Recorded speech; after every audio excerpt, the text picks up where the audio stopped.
Notre nouvelle histoire se trouve dans le Nouveau Testament et c'est Jésus qui la raconte à ses amis et 12 disciples. Ils étaient toujours avec Jésus et ils aimaient l'écouter. Jésus leur apprenait comment vivre d'une manière agréable à Dieu, mais c'était parfois difficile à comprendre. Dieu est invisible et son royaume, le royaume des cieux aussi. Alors Jésus parlait souvent en paraboles. Ce sont des histoires de la vie de tous les jours qui nous aident à mieux comprendre la parole de Dieu. Voilà que ce jour-là, Jésus leur en raconte une nouvelle. Écoute. Un jour, 2 hommes vont prier au temple, la maison où les Juifs prient Dieu. Dieu avait choisi il y a très très longtemps un peuple, les Juifs. Ce peuple devait vivre selon la loi de Dieu et donc il était différent des autres peuples. Il y avait des hommes qu'on appelait les pharisiens qui enseignaient la loi de Dieu aux Juifs. C'était comme des maîtres d'école. Ils étudiaient tous les jours la loi de Dieu qui était dans l'Ancien Testament et, pour plaire encore plus à Dieu, ils avaient inventé plus de lois pour montrer aux Juifs comment il faut vivre pour Dieu. Dieu, l'Éternel, ne voulait pas ça, mais les pharisiens étaient très attachés à ces nouvelles lois qu'on appelle la tradition. Ils faisaient attention à tout ce qu'ils faisaient dans les moindres détails, et les pharisiens se sentaient souvent supérieurs au reste des Juifs à cause de ça. Eh bien, un des hommes qui vient prier est un pharisien, et Jésus raconte sa prière. Il est tout fier et dit « Ô Dieu, merci, parce que je ne suis pas comme le reste des hommes. Ce sont des voleurs, ils sont injustes et font du mal, ou même comme ce publicain là-bas. Moi, je ne mange pas 2 fois par semaine pour toi, et je donne de l'argent pour toi. » Comment tu trouves ce pharisien? Il s'en fiche des autres, n'est-ce pas? Est-il plus juste que les autres? En tout cas, il en est vraiment persuadé. Tu vois, cette attitude de cœur s'appelle l'orgueil. Dans sa parole, la Bible, Dieu nous dit « Dieu résiste aux orgueilleux, mais il fait grâce aux humbles. » Et aussi « Ne parlez pas mal les uns des autres, frères. Celui qui parle mal d'un frère ou qui juge son frère parle mal de la loi et juge la loi. » En fait, ce pharisien connaissait la loi de Dieu, mais il ne comprenait pas ce que Dieu voulait, c'est-à-dire un cœur plein d'amour pour les autres, comme Jésus.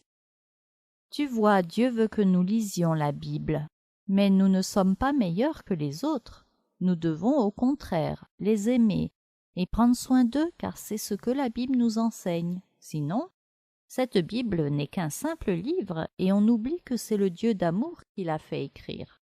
Mais qui est le deuxième homme qui prie? Jésus nous dit que c'est un publicain. À l'époque de Jésus, les Romains avaient gagné à la guerre Israël, le pays des Juifs, et c'est eux qui décidaient de tout. Alors ils demandaient de l'argent aux Juifs, c'est un impôt, et ils étaient obligés de le donner, pauvres ou riches. Ils prenaient des hommes juifs pour se charger de recevoir cet impôt pour eux, et ces hommes s'appelaient des publicains, ou bien des collecteurs d'impôts. Donc tous les Juifs détestaient les publicains parce qu'ils étaient de leur peuple, mais ils leur prenaient l'argent pour les Romains. En plus, les publicains demandaient souvent plus que l'impôt pour se garder de l'argent pour eux.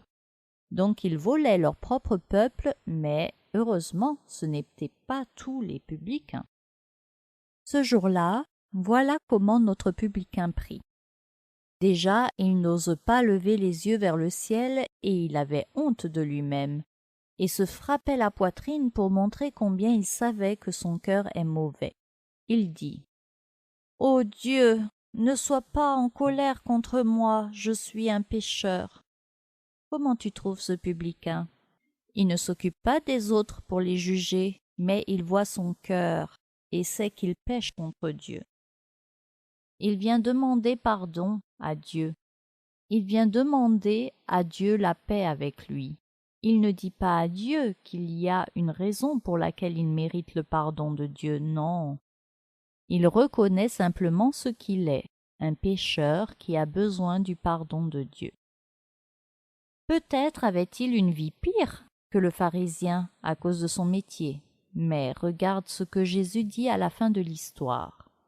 « Je vous le dis, le publicain est rentré chez lui pardonné, mais pas le pharisien, car celui qui se croit le meilleur sera abaissé devant Dieu, tandis que celui qui s'abaisse, qui est humble, sera élevé. » Dieu dit ailleurs dans la Bible, « L'Éternel ne considère pas ce que l'homme considère.